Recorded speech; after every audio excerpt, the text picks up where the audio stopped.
बिस्मिल्लाहिर्रहमानिर्रहीम। अस्सलाम वालेकुम। प्रोग्राम मशले के साथ मोहम्मद हासिफ हाजिर खिदमत है। हम प्रोग्राम में उन शख्सियात को दावत देते हैं जिन्होंने अपनी ज़िंदगी एक मुक़द्दस काम के लिए वक़फ़ की होती है। ये वो जुगनू होते हैं जो इंसानों को रोशनी के रास्ते दिखाते हैं। ये वो हस्तियाँ हैं जो हमारे बच्चों को, हमारे बच्चियों को तालीम के ज़ेवर से आरास्ता करते हैं। आज इसी फ़िज़ा में गुफ्तगू के लिए हमने एक ऐसी शख्सियत को दावत दी है जिनका तकरीबन 5-6 साल से वो तालीम के दर्स व तदरीस के शोबे से वाबस्ता है। उन्होंने मुख्तलिफ़ ऑर्गेनाइजेशन के लिए काम किया। आजकल वो चेयरपर्सन है डिपार्टमेंट ऑफ केमिस्ट्री के। तो आइए उनसे गुफ्तगू का आगाज़ करते हैं। हमारे साथ मौजूद है मैडम कहकशान। अस्सलाम वालेकुम। वालेकुम सलाम। सबसे पहले तो आपका बहुत बहुत शुक्रिया, क्योंकि एज HOD हमें पता है आपकी बहुत सारे कमिटमेंट्स होती है, लेकिन वक्त देने के लिए आपका बहुत बहुत शुक्रिया। Thank you. मैडम, हमने अक्सर देखा है कि एक आम तासुर ये है कि फ़ीमेल जो है वो ज़्यादातर सोशल साइंसेस की तरफ उनका रुझान ज़्यादा होता है। या तो वो इंग्लिश में एडमिशन ले लेती है, या जो है आर्ट एंड डिज़ाइन की तरफ चले जाते हैं, या एजुकेशन की तरफ चले जाते हैं। कहकशान साबिर जो है वो साइंसेस की तरफ आई, केमिस्ट्री की तरफ। तो ये सफ़र कहाँ से कैसे शुरू हुआ? फैमिली का डिसीजन था, अपना कोई इसमें इंटरेस्ट था? थोड़ा सा इसके बारे में बताएं। सर, जैसे कि अगर मैं सोसाइटी की बात करती हूँ तो स्टार्टिंग से हमारे बच्चों को कहा जाता है कि आपने या तो प्री मेडिकल करना है या प्री इंजीनियरिंग, या डॉक्टर बनना है या इंजीनियर बनना है। तो मेरे टाइम में भी यही चीज़ थी। फिर मैंने जब प्री इंजीनियरिंग नहीं की, क्योंकि मैथ्स वगैरह थोड़ा उसमें इंसान वीक होता है, जी हाँ, तो मैंने फिर प्री मेडिकल लिया because of interest in medical field. तो फिर फर्दर जब FSC हो गई, उसके बाद हमने ईटा वगैरह दिया। ईटा में कुछ ख़ास स्कोर नहीं आया, मेरिट हाई होने की वजह से मेडिकल फील्ड तो चली गई हाथ से। तो उसके बाद मेरे फादर ने यही कहा था कि आप कोई इस तरह का सब्जेक्ट सेलेक्ट करें, कोई डिफ़िकल्ट सब्जेक्ट जो कल को आप टीच भी कर सकें और उसमें ट्यूशन्स वगैरह भी दे सकें। तो ये जो केमिस्ट्री की सिलेक्शन थी वो भी मेरे फादर के कहने पे मैंने कर ली। लेकिन जब सिलेक्शन कर ली, लेकिन जब टाइम पास होता गया तो मुझे लगने लगा कि मुझे इंटरेस्ट है, क्योंकि हम जब अपने इर्द गिर्द देखते हैं तो हर चीज़ केमिस्ट्री है। मतलब each and everything around us is chemistry. चाहे वो टेबल है, चाहे आप हैं या मैं हूँ, सब कुछ केमिस्ट्री है। फिर आहिस्ता आहिस्ता जब मैंने इस्लामिया कॉलेज से मैंने BS केमिस्ट्री किया था। फिर फर्दर मैंने स्पेशलाइजेशन के लिए काफ़ी ज़्यादा रिसर्च की कि इधर मुझे केमिस्ट्री के कौन से डिसिप्लिन में करनी है स्पेशलाइजेशन, क्योंकि बहुत सारे, जैसे आप जानते हैं कि डिसिप्लिन्स हैं, ऑर्गेनिक केमिस्ट्री है, इनऑर्गेनिक है, एनालिटिकल हो गई, फिज़िकल है। लेकिन मेरा जो इंटरेस्ट था वो बायोकेमिस्ट्री की तरफ था। फिर इसी तरह मैंने स्पेशलाइजेशन बायोकेमिस्ट्री में ले ली। फिर इसी तरह जब बायोकेमिस्ट्री में मैंने स्पेशलाइजेशन कर ली, रिसर्च कर ली, उसके बाद मेरा BS हो गया कंप्लीट। देन मैंने सेम सरहद यूनिवर्सिटी से ही MPhil की डिग्री ली है, वो भी MPhil बायोकेमिस्ट्री में ही ली है। तो जब बायोकेमिस्ट्री मैंने पढ़ी तो उसके बाद मुझे बायोकेमिस्ट्री का जो स्कोप है उसके बारे में काफ़ी ज़्यादा पता चला, क्योंकि सिर्फ और सिर्फ बायोकेमिस्ट्री एक बायो रिलेटेड फील्ड नहीं है, उसमें केमिस्ट्री और बायो दोनों के कम्बिनेशन से वो फील्ड बनी है। आप बायो की फील्ड में भी जॉब्स कर सकते हैं, आप केमिस्ट्री की फील्ड में भी कर सकते हैं। तो इसी तरह मैंने फिर फर्दर अपनी रिसर्च जो की है वो भी, हाँ बिल्कुल, MPhil में इसी के बारे में की है। ये कितना अहम होता है? आपने कहा कि वालिदैन की तरफ से एक वो होती है कि आप एक ऐसा सब्जेक्ट लें, मतलब जो मेडिकल के करीब हो या टफ़ सब्जेक्ट हो। आप क्या समझती हैं मैडम, आप हेड ऑफ़ डिपार्टमेंट हैं, देखिए सब्जेक्ट सिलेक्शन हम क्यों बच्चों को नहीं देखते कि बच्चों का रुझान किस तरफ है? ये एक शुरू से एक कल्चर चली आ रही है कि भाई आपने या तो डॉक्टर बनना है या इंजीनियर बनना है। हम नहीं देखते कि हमारा बच्चा जो है उसका रुझान किस तरफ है। तो उसमें आप कितना भी एज HOD है, आप कितना समझती है कि हमें बच्चों को देखना चाहिए कि उनका इंटरेस्ट जो है, फ्लो ऑफ इंटरेस्ट किस सब्जेक्ट की तरफ है? सर बिल्कुल, वो स्टार्ट से देखना चाहिए। हमारी जो स्कूलिंग होती है ना सर, वो इस लेवल पे नहीं होती कि हमारे बच्चों को ओपन माइंडेड डिसीजन लेने के लिए वो स्टार्ट कर सके ना। हमारी स्कूलिंग से ही हमें जब साइंस पढ़ाई जाती है या वो, तो मेडिकल और इंजीनियरिंग उसी टाइम से हमारे माइंड में इन कर दी जाती है। अगर आप हर फील्ड के बारे में स्टूडेंट्स को इतना ज़्यादा बताएं और खुल चॉइस दे दी जाए कि आप इसमें से कौन सी फील्ड ऑप्ट करना चाहते हैं या सेलेक्ट करना चाहते हैं, तब वो सोचेगा ना। हमें तो सिर्फ पढ़ाया जाता है, हमें पढ़ाने के साथ साथ इतना ज़्यादा स्कोप हर फील्ड के बारे में नहीं बताया जाता। आप क्या समझती है ये किसकी रिस्पॉन्सिबिलिटी है कि मतलब अब हमारे ज़्यादातर अगर आप देखें तो वालिदैन को भी इतना ज़्यादातर उनको नॉलेज नहीं होती, लेकिन उनको एक चीज़ क्लियर होती है कि भाई बच्चे ने या डॉक्टर बनना है या इंजीनियर बनना है। ये बाकी जो अदर दिन फील्ड्स है इनकी अवेयरनेस किसकी रिस्पॉन्सिबिलिटी है कि इनको पेरेंट्स को गाइड करे और उन बच्चों को अवेयरनेस दे दे कि भाई इसके अलावा भी हमारे पास जो है हमें इकोनॉमिक्स की ज़रूरत है, बहुत सारी फील्ड्स है। सर फील्ड्स का जो ताल्लुक होता है ना वो हमारी सोसाइटी से है, या फिर हमारे पाकिस्तान अगर मैं कंट्री की बात करूं तो सर हमारे मुल्क में काफ़ी ज़्यादा हम कह सकते हैं कि लेक्स हैं ना, चीज़ें बहुत ज़्यादा डाउनफॉल जाती हैं, तो उस रीज़न से इतना स्कोप नहीं है किसी फील्ड का। स्कोप इन अ सेंस के जॉब अपॉर्चुनिटीज़ नहीं है, तो स्टूडेंट वही देखेगा जहां उसको जॉब मिलने के चांसेस होते हैं। जैसे आजकल हमारे यहाँ पे फील्ड जो स्टार्टिंग है वो एलाइड हेल्थ साइंसेज हो गए, मेडिकल फील्ड काफ़ी टॉप पे जा रही है जस्ट बिकॉज के जॉब अपॉर्चुनिटीज़ उनको ज़्यादा दी जा रही है। इंजीनियर्स अगर बाहर के ममालिक में देखा जाए तो सर इंजीनियरिंग कितनी टॉप पे है, लेकिन हमारे ममालिक में इंजीनियरिंग डाउन हो रही है। तो सर ये जितना भी चीज़ होती है ये या तो ऑर्गेनाइजेशंस का काम होता है। पहले तो हमारे मुल्क में इस किस्म के हालात हैं कि फ्रेशर्स को जॉब नहीं मिल रही है किसी किस्म की, तो अगर मैं केमिस्ट्री करके क्या कर लूँगी, मेरे माइंड में यही होगा एक स्टूडेंट के माइंड में कि टीचिंग कर लूँगी। इंडस्ट्रीज़ वाले एज सच जॉब्स नहीं देंगे या किसी और हॉस्पिटल्स वगैरह में जॉब्स नहीं मिलेंगी, तो उस रीज़न की वजह से सर स्टूडेंट का माइंड बस इतना ऑप्ट हो जाता है कि वो या तो मेडिकल फील्ड ले या फिर इंजीनियरिंग, और अगर यहाँ से रह गया तो फिर सिलेक्शन पेरेंट्स के हाथ में चली जाती है। कहकशां साबिर को कब पता चला कि भाई केमिस्ट्री ही मुझे करनी चाहिए थी? अगर वालिदैन ना भी कहते तो मुझे जो है केमिस्ट्री में ही आना चाहिए था। सर मैं जब 4th सेमेस्टर में थी, जब फर्स्ट टाइम मैंने बायोकेमिस्ट्री का सब्जेक्ट पढ़ा, हमें 4th सेमेस्टर में डिसिप्लिन वाइज बायोकेमिस्ट्री मैंने पढ़ा, तो मैंने कहा अगर मेडिकल नहीं तो बायोकेमिस्ट्री तो है ना, मेडिकल से बहुत हद तक टच है, मैं हॉस्पिटल्स में भी जॉब कर सकती हूँ अगर करना चाहूँ। दूसरा अगर डॉक्टर नहीं बनी तो डॉक्टर्स को पढ़ा तो सकती हूँ ना, क्योंकि मेडिकल जो हमारे कॉलेजेस हैं वहाँ पे बायोकेमिस्ट्री वाहिद सब्जेक्ट होता है जो पढ़ाया जाता है। ठीक। तो फिर मुझे लगा कि हाँ अगर इंटरेस्ट मेडिकल साइड पे है तो यही इंटरेस्ट मुझे बायोकेमिस्ट्री मेरे इंटरेस्ट की तरफ लेके जाएगी। तो फिर मैं अभी भी काफ़ी ज़्यादा खुश होती हूँ, अपने फादर को अभी मैं दुआ भी देती हूँ और बोलती भी हूँ कि अगर आपने सिलेक्शन ना की होती तो पता नहीं मेरा क्या होता, लेकिन मैं अल्हम्दुलिल्लाह अपनी फील्ड में मैं बहुत खुश हूँ। मैम ये जो सूट टीवी चैनल है इनकी काविश यही है, इनकी कोशिश यही है कि हम स्टूडेंट्स को अवेयरनेस दें, हम पेरेंट्स को अवेयरनेस दें, क्योंकि जिनको नहीं पता अदर दिन फील्ड्स का, तो यही मकसद है हमारा, जो आप लोग का एक मुक़द्दस काम के लिए आप लोगों ने एक टाइम पूरे ज़िंदगी आप लोगों ने वक़्फ़ की है। तो इस प्रोग्राम का मकसद ही यही है कि हम पेरेंट्स को अवेयरनेस दें, बच्चों को अवेयरनेस दें कि भाई हमारे पास कितने फील्ड्स है सब में। अभी मैं आपने बात की तो मैं इससे कहीं हद तक इत्तेफाक नहीं करता, हर फील्ड में बहुत ठीक ठाक पोटेंशनल है, लेकिन हमारे स्टूडेंट्स जो है वो मेरे ख़्याल में उस लेवल तक नहीं पहुंचते। अगर आप किसी जो है, मैं अगर कंप्यूटर साइंस की बात करूं, भाई जब बच्चे ग्रेजुएट होते हैं उनसे आप एक सिंपल जो है प्रोग्राम बनाने के लिए कहो वो नहीं बना सकते।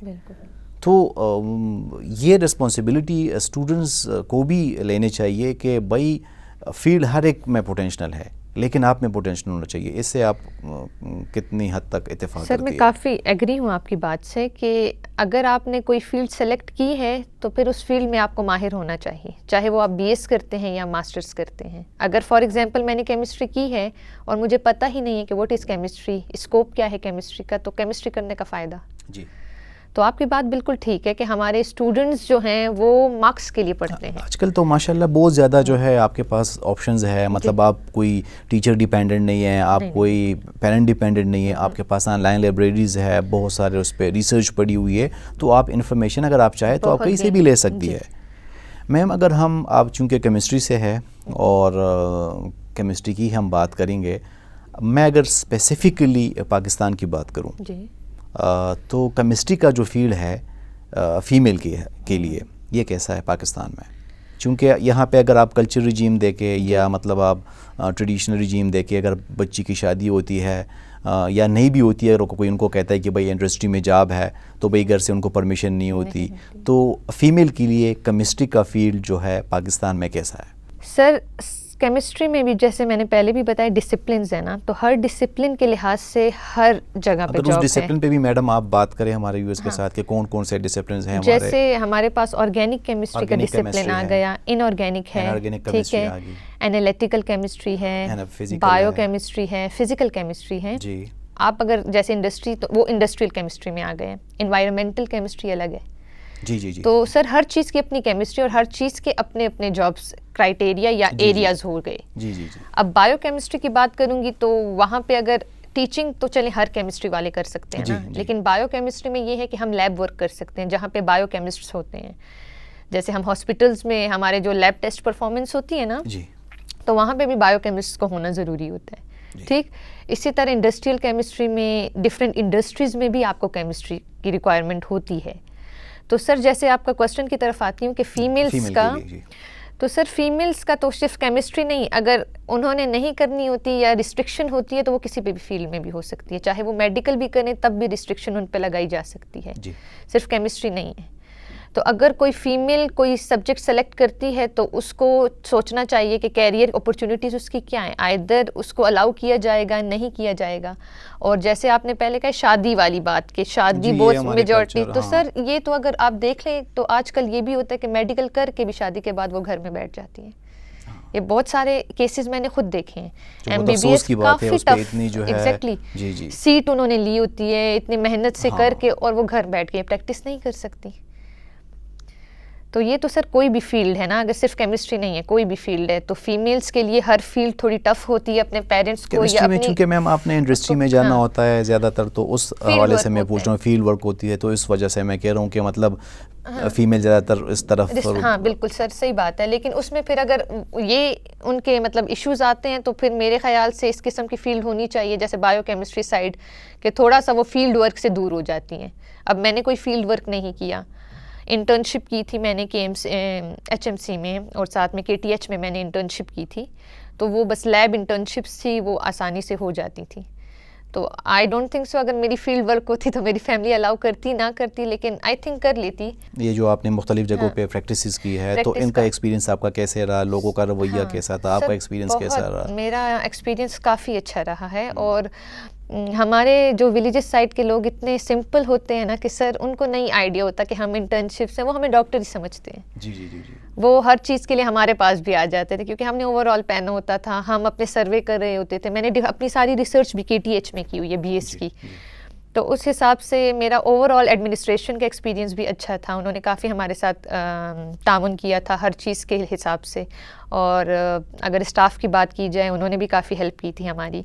और जितने भी पेशेंट सैंपल्स हमें चाहिए थे इजीली हमें अवेलेबल कर दिए गए थे। पेशेंट्स ने हिस्ट्री भी बहुत अच्छे तरीके से दी थी हमें, तो हमारा एट द एंड काफ़ी अच्छा रिजल्ट आया था। जो आप लोगों का टीम है, जो कुलीग थे, उनका रवैया आप लोगों के साथ बहुत अच्छा था सर, ओवरऑल हमारा बहुत अच्छा एक्सपीरियंस रहा है इस बारे में।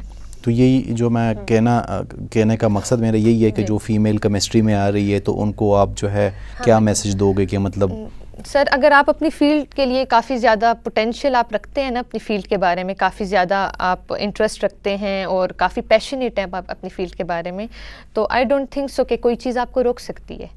अगर इंडिविजुअली भी आप काम करते हैं, इंडिविजुअली भी मैं रिसर्च करती, तो शायद थोड़े बहुत हर्डल्स आते हैं मेरे रास्ते में, लेकिन वो हम ओवरकम कर लेते हैं, एट द एंड ओवरकम हो जाता है। एग्जैक्टली, रिसर्च बहुत ज़्यादा ज़रूरी है, अवेयरनेस बहुत ज़्यादा ज़रूरी है। आपको हर फील्ड, जिस फील्ड में भी आप जा रहे हैं, सबसे पहले उसमें आपको जो है रिसर्च बहुत ज़्यादा ज़रूरी है कि उस फील्ड में जो है कितना पोटेंशियल है, आप में कितना पोटेंशियल है। यहाँ से हम गुफ्तगू जारी रखेंगे, लेते हैं एक छोटा सा ब्रेक के बाद आते हैं वापस।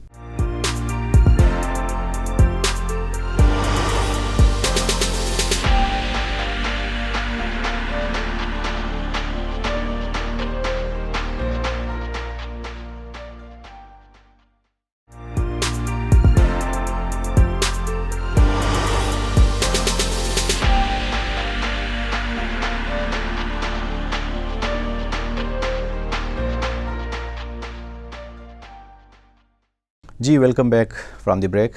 कहकशान साबिर हमारे साथ मौजूद है, वो चेयरपर्सन है डिपार्टमेंट ऑफ केमिस्ट्री के। तो हम बात कर रहे थे मुख्तलिफ़ फील्ड्स के कि केमिस्ट्री में बहुत सारे फील्ड्स है, उसमें एनालिटिकल है, उसमें फ़िज़िकल है, उसमें ऑर्गेनिक केमिस्ट्री है, इनऑर्गेनिक केमिस्ट्री है।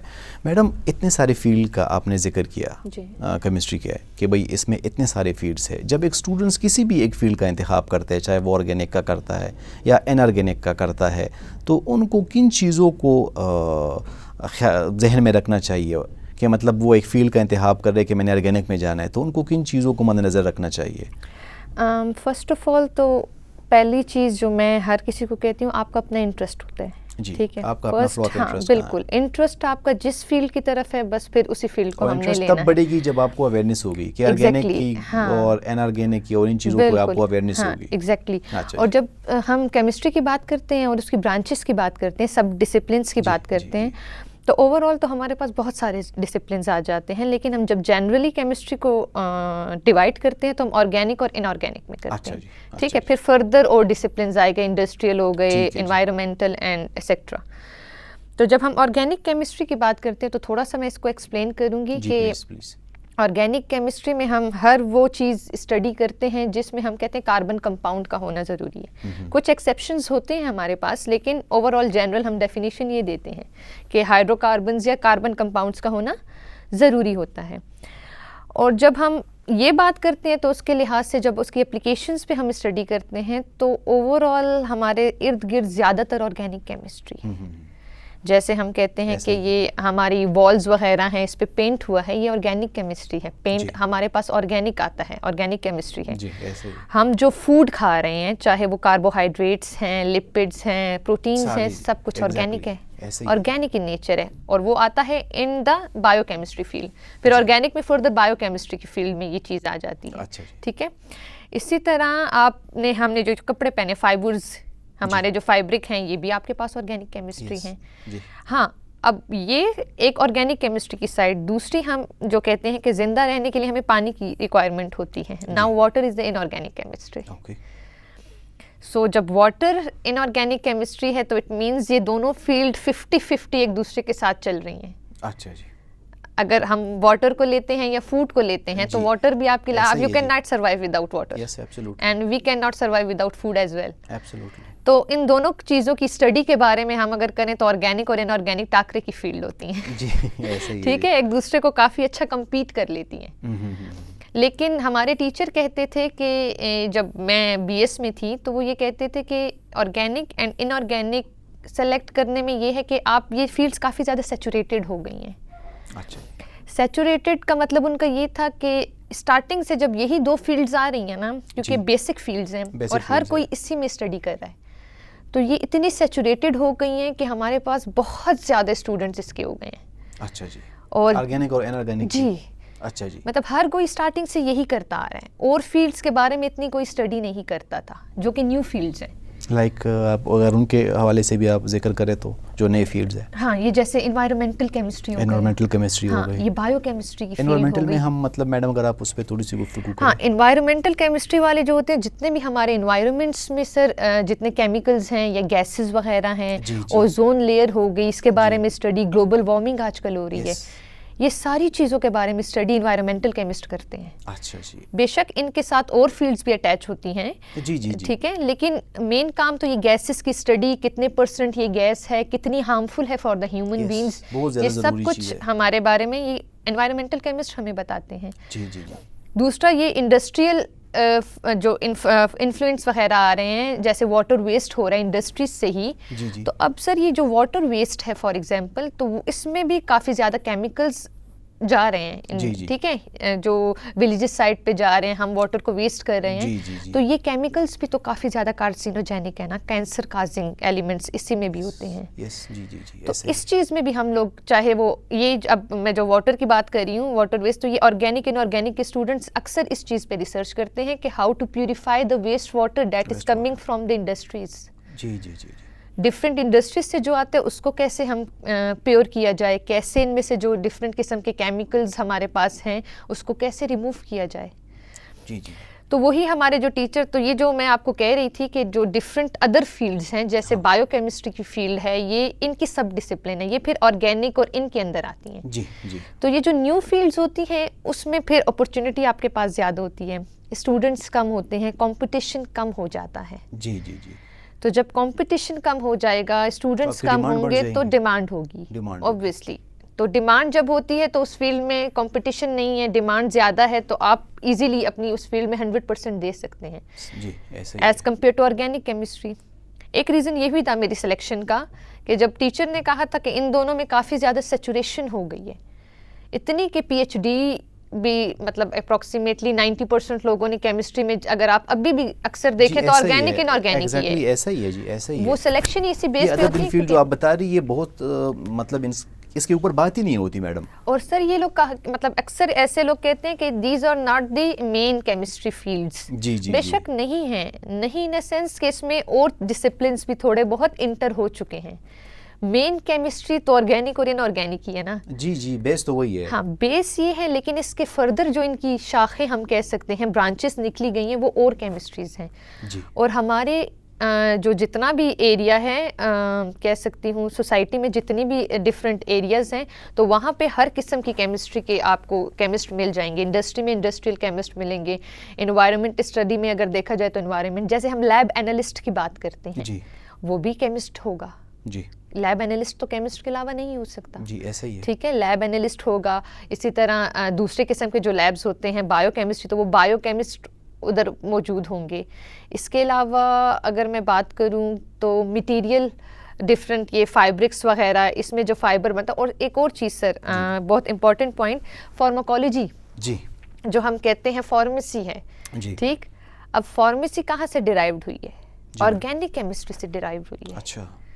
और फार्मासिस्ट क्या करते हैं? दवाई बनाते हैं, दवाई बनाते लेकिन उनको फार्मूला कौन देता है? केमिस्ट देते हैं। अच्छा जी, अच्छा। उनके जो फार्मूलाज होते हैं वो केमिस्ट्री की ही बेस से बनते हैं ना। जी जी, ऐसा ही है। ठीक है, क्योंकि हम जितनी भी मेडिसिन ले रहे हैं सारे में केमिकल्स हैं। मतलब फार्मेसी का भी बेस मैं कह रहा हूँ कि केमिस्ट्री ही हाँ, है। बिल्कुल केमिस्ट्री ही है। इसीलिए जो फार्मासिस्ट होते हैं, वो हमारी जो फार्मेसी फील्ड है उसमें ऑर्गेनिक केमिस्ट्री भी पढ़ाई जाती है एज अ माइनर फील्ड, और बायो केमिस्ट्री भी पढ़ाई जाती है। जी जी जी। तो वो इसीलिए ताकि उनको बेस पता चले, उसके बाद फर्दर वो मेडिसिन की मैन्युफैक्चरिंग वगैरह स्टार्ट कर लेंगे। जी जी जी जी। तो केमिस्ट्री अगर जहाँ जिस एरिया में भी देखें, आई डोंट थिंक सो कि केमिस्ट्री के बगैर हमारी लाइफ भी सर्वाइव कर सकती है। ठीक ठीक ठीक ठीक। तो मैम बिल्कुल आपने ठीक कहा कि केमिस्ट्री में ऑर्गेनिक और इनऑर्गेनिक के अलावा भी बहुत सारे फील्ड है जिसमें बहुत सारी पोटेंशियल है। मैम अगर हम जॉब के कंटेक्स्ट में बात करें, क्योंकि हमें ज़्यादातर अगर जब हम पढ़ रहे होते हैं तो हमारे माइंड में यही होता है, और आपको घर से भी यही बताया जाता है कि भाई आपने डॉक्टर इंजीनियर जो हमने जिक्र किया, तो आपने इतनी सारी फील्ड्स बताए, एनवायरमेंटल और ये फिज़िकल वगैरह। अगर जॉब के कंटेक्स्ट में हम बात करें तो जॉब के कंटेक्स्ट में आपके ख्याल में कौन सी फील्ड जो है वो अच्छी रहेगी, या सब में आपने उनके जो पोटेंशियल बताए, तो थोड़ा सा अगर इसके ऊपर आप बात करें कि ऑर्गेनिक में बच्चे कहाँ जा सकते हैं या उसके जॉब्स कितने हैं, इनऑर्गेनिक में बच्चे कहाँ जा सकते हैं उसमें जॉब कितने हैं, या सब फील्ड जो आपने बता दी है। सर जॉब अपॉर्चुनिटी को अगर देखा जाए तो वो टाइम के साथ चेंज होती रहती है।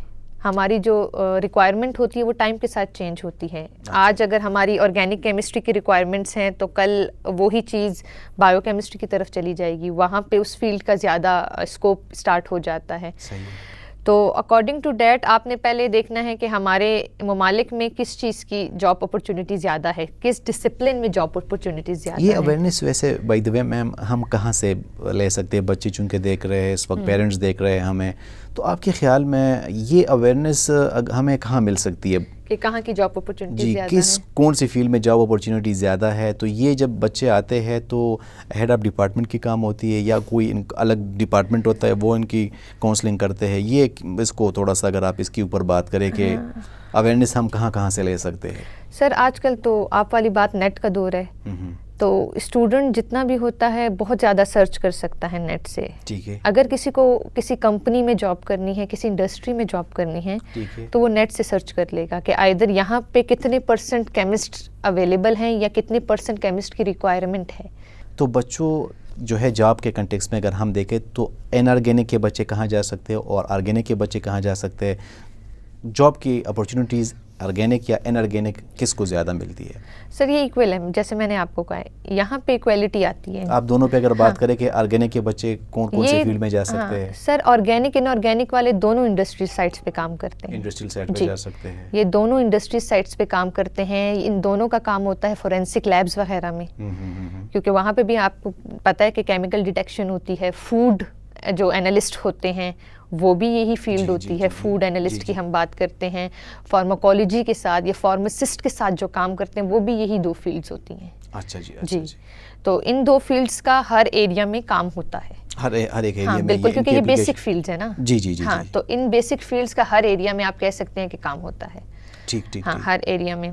और इसके अलावा इंडस्ट्री के अलावा जो है आप लोग के ग्रेजुएट्स कहाँ जा सकते हैं?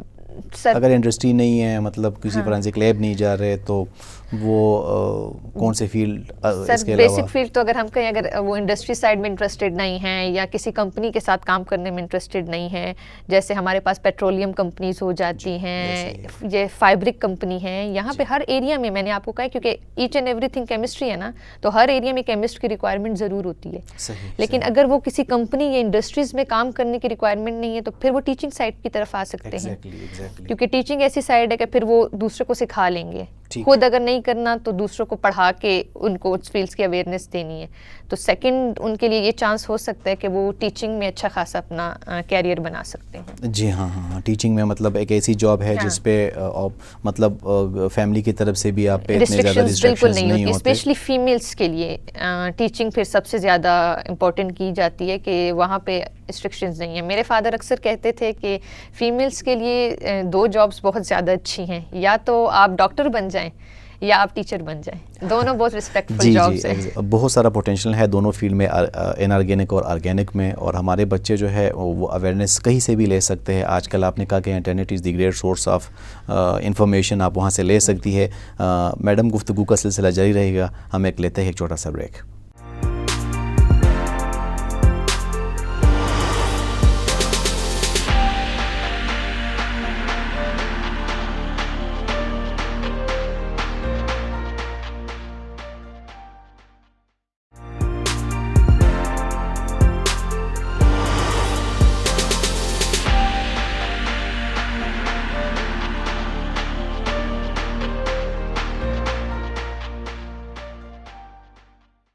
Welcome back.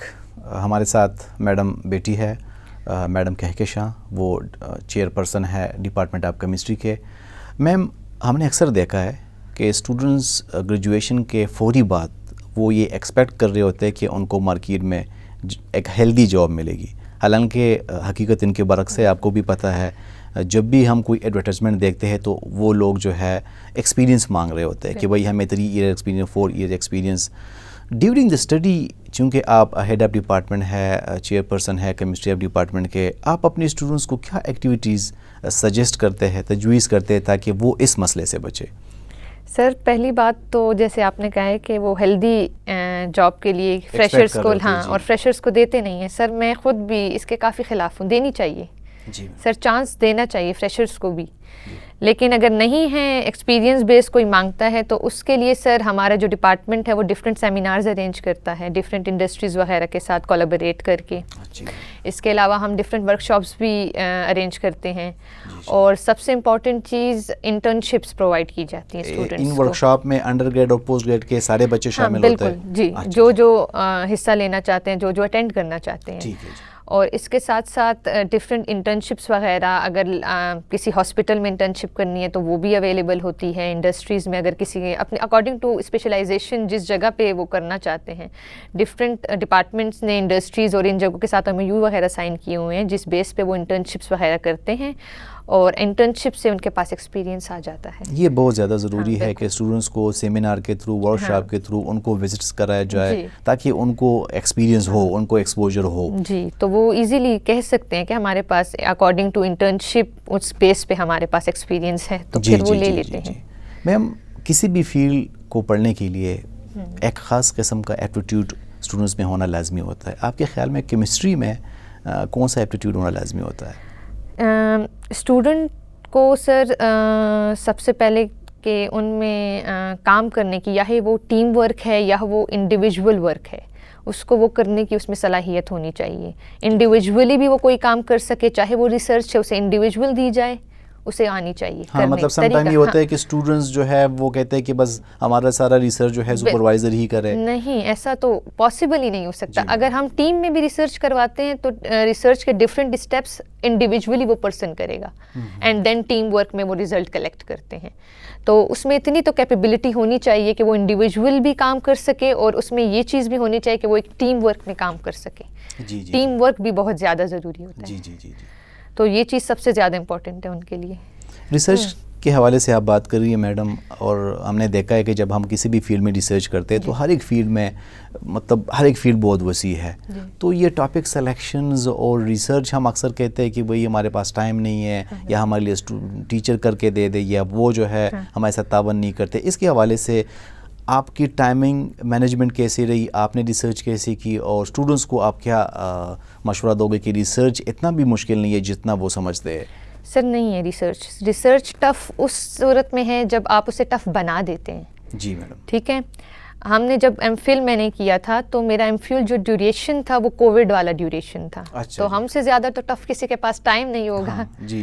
दूसरा उसी ड्यूरेशन में मेरी शादी हो गई। अच्छा जी। फिर विद इन ईयर मेरा बेबी हो गया। अच्छा जी। तो मैंने जब अपनी जितनी भी रिसर्च की है सर, एमफिल की, थीसिस लिखना, उससे पहले सारा एक्सपेरिमेंटल वर्क मैंने होम मैनेजमेंट भी की है और अपने साथ अपने बेटे को भी रखा। आप कैसे मैनेज करती थी, इनके बारे में हमारे यंगस्टर्स को ज़रा बताया कि अगर किसी में पोटेंशियल हो, अगर कोई करना चाहे तो इन सब चीज़ों के साथ भी बंदा कर सकते हैं। हालांकि हम फैमिली को टाइम देना, बच्चों को, मतलब ये सारी चीज़ें आप कैसे मैनेज कर लेती थी? सर पहली चीज़ तो ये है कि फैमिली का सपोर्टिव होना बहुत ज़्यादा ज़रूरी है। अगर आपकी शादी हुई है, आपके इन-लॉज सपोर्टिव हैं तो आप कर सकते हैं, आपके हस्बैंड सपोर्टिव हैं तो आप कर सकेंगे।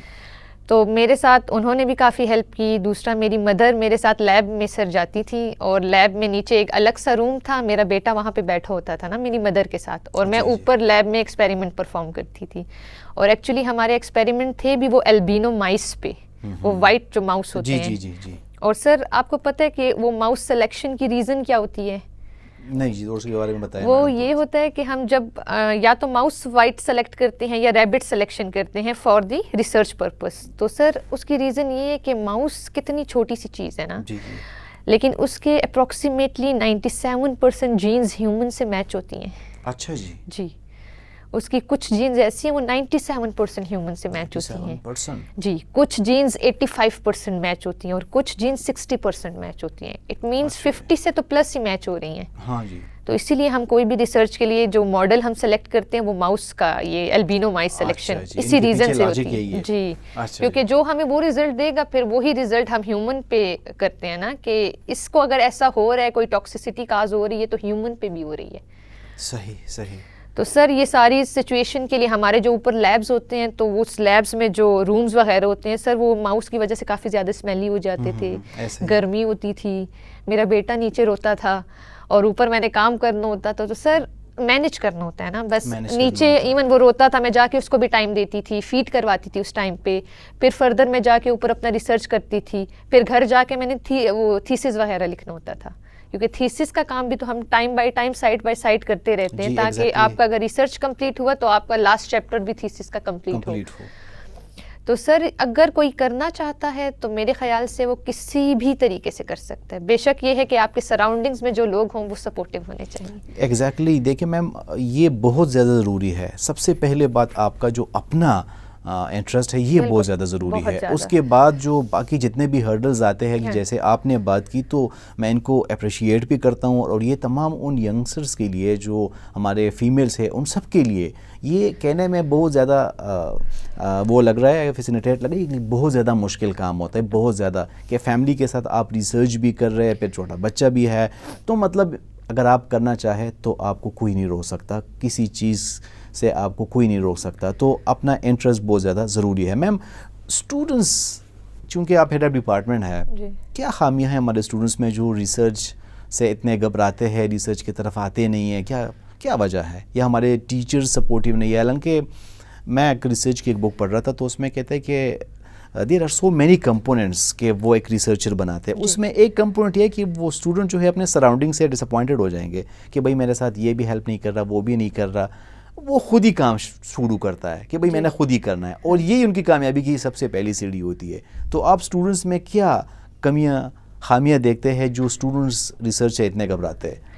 सर स्टूडेंट्स रिसर्च से पहली बात इसलिए वो घबराते हैं, उनका बैकग्राउंड नॉलेज नहीं होता। अच्छा जी। अगर मैंने रिसर्च करनी है तो आई शुड नो कि मैंने किस जगह पे करनी है और मेरा टॉपिक क्या होना चाहिए। ये सिलेक्शन सुपरवाइजर का काम नहीं है, आपने सुपरवाइजर को टॉपिक देना है कि sir I have to work on this topic. ये आपकी बेबी है जी, मेरा काम है, मैंने सिलेक्शन, अगर मैंने सिलेक्शन की इट मीन्स मैंने कम से कम 50 तो रिसर्च पेपर स्टडी किए होंगे। Exactly. 50 इज नथिंग, रिसर्च के लिए 50 रिसर्च पेपर भी पढ़ना नथिंग है। तो अगर आपकी बैकग्राउंड नॉलेज है तो आपका सुपरवाइज़र भी देखेगा कि स्टूडेंट कर रहा है, काम करने वाला है, वो आपको अपना 100% देगा।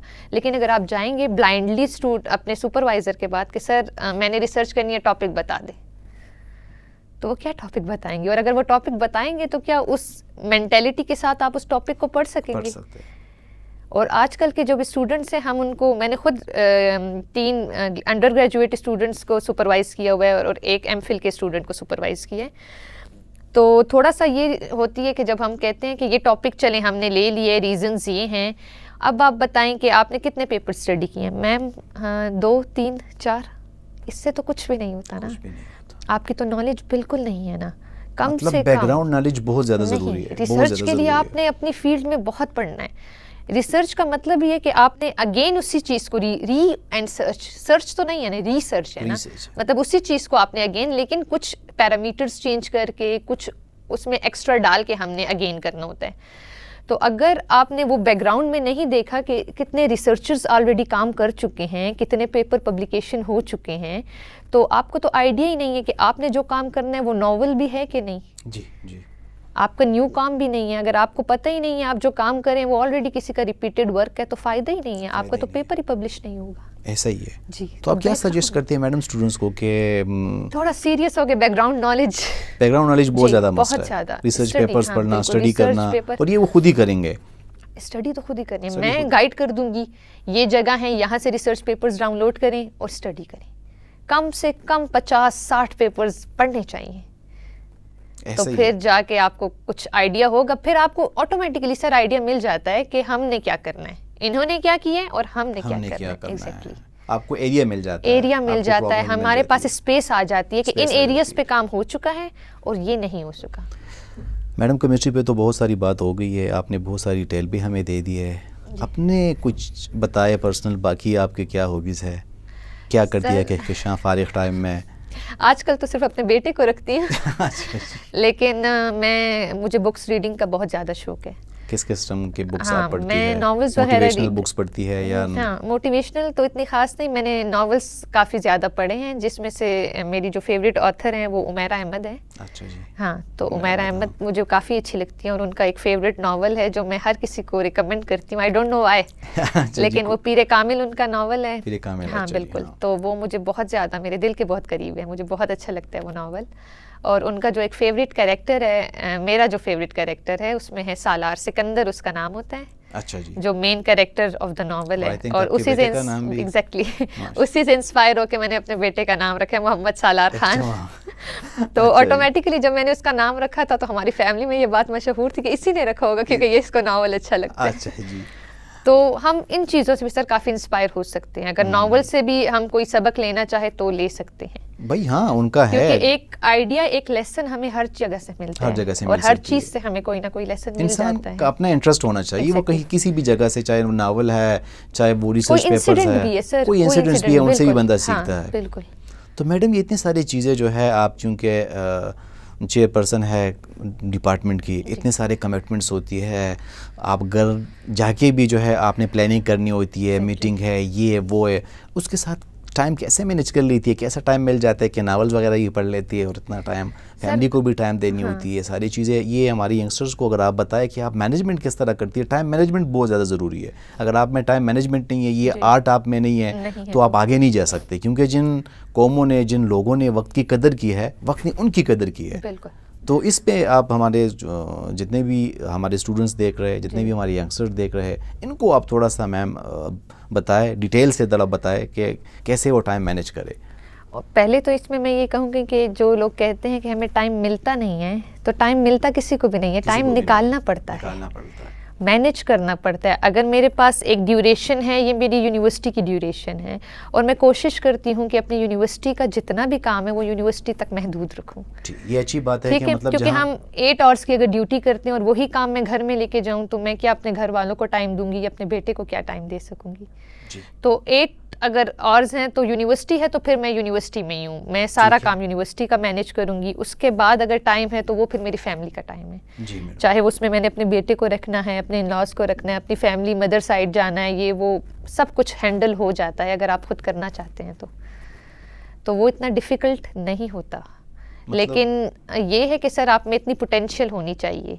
डिफ़िकल्टी तो हो जाती है, फीमेल्स के लिए अक्सर होती है, क्योंकि उन्होंने जॉब के साथ फैमिली हैंडल करनी होती है। आइडियल सिचुएशन तो मैडम कहीं पे भी नहीं होगा, लेकिन अगर आप चाहे तो आप इन सब चीज़ को मैनेज कर सकती है, आप इन सब चीज़ों को साथ लेके चल सकते हैं। जी बिल्कुल सर, लेकिन इसमें भी एक चीज़ है कि आप अकेली कुछ नहीं कर सकती। अगर मेरी फैमिली बनती है तो मेरे बेटे और मेरे हस्बैंड से है, ठीक।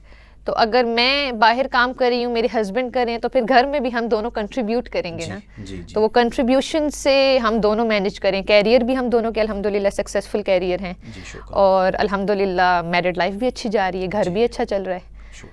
लेकिन ये है कि मैनेजमेंट काफ़ी ज़्यादा आप वाली बात ज़रूरी है और करनी चाहिए ज़िंदगी में। अगर आपने आगे बढ़ना है तो आपको जो है ये टाइम मैनेजमेंट बहुत ज़्यादा ज़रूरी है। हम अक्सर ऐसा करते हैं मैम कि मगर ऑफिस आते हैं, हम ऑफिस में काम नहीं करते, हम इधर उधर के कामों में लग जाते हैं, हम वो टाइम ज़ाया कर देते हैं, फिर फाइलें उठा के जो है हम तो ये सारी चीज़ें जो है वहाँ पे मिक्सअप हो जाती है। और सर वो फिर आप अपनी फैमिली को टाइम नहीं देंगे ना, उनके साथ ज़्यादती हो जाएगी।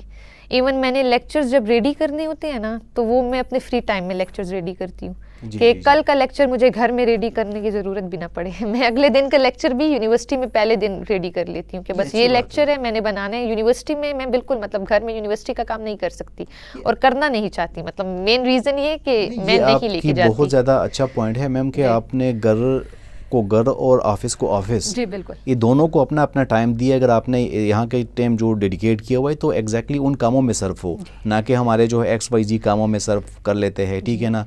तो ये अच्छी बात है। ये हमारे यंगस्टर जितने भी हैं इनको कोई मैसेज दे दे मैम के, मतलब ये एक आम हमें आजकल जो एक मसला पेश आ रहा है, स्टूडेंट्स जो है वो रीडिंग नहीं करते, वो बुक्स भी नहीं पढ़ते मैम, वो रिसर्च पेपर्स भी नहीं पढ़ते।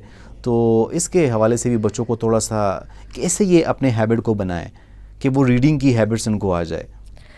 अगर कोई सर रीडिंग करना चाहता है या हैबिट डेवलप करना चाहता है तो एकदम से तो बिल्कुल नहीं होगी ना जी, वो स्टेप वाइज उनको जरा बिल्कुल उनको ये चाहिए कि डेली अगर एक पेज कोई रीडिंग करना, या जैसे मैंने उनको रिकमेंड किया है, अक्सर हम स्टूडेंट्स को रिकमेंड करते हैं बुक्स वगैरह, वो पढ़ते नहीं है ना। जी मैडम। तो उनको चाहिए कि डेली की बेसिस पे अगर एक पेज भी पढ़ लें तो ऑटोमेटिकली आपका जो बॉन्डिंग होगी ना विद योर बुक्स वो स्ट्रांग हो जाती है। हाँ। और सबसे अच्छी बॉन्डिंग होती है बुक्स के साथ। हमारे जो जनरेशन है उनकी जो बॉन्डिंग है वो नेट के साथ है, मोबाइल्स के साथ है, गेम्स। ऐसा ही है तो थोड़ा सा ये चीज़ें अट्रैक्ट करती हैं, लेकिन थोड़ा सा अवॉइड करना चाहिए। इनका इंटरेस्ट का कोई एरिया बताए कि उसमें आप पढ़े ताकि उनसे आपका जो है रीडिंग स्किल्स जो है वो डेवलप हो। सर मैंने अभी एक नॉवल रिकमेंड की है, पीरे कामिल स्टार्ट करें। वही मैं कह रहा हूँ। और सर वो ऐसा नहीं है, वो थोड़ा रिलीजियस नॉवल भी है, उसमें काफ़ी ज़्यादा चीज़ें हमें सीखने को मिलती हैं।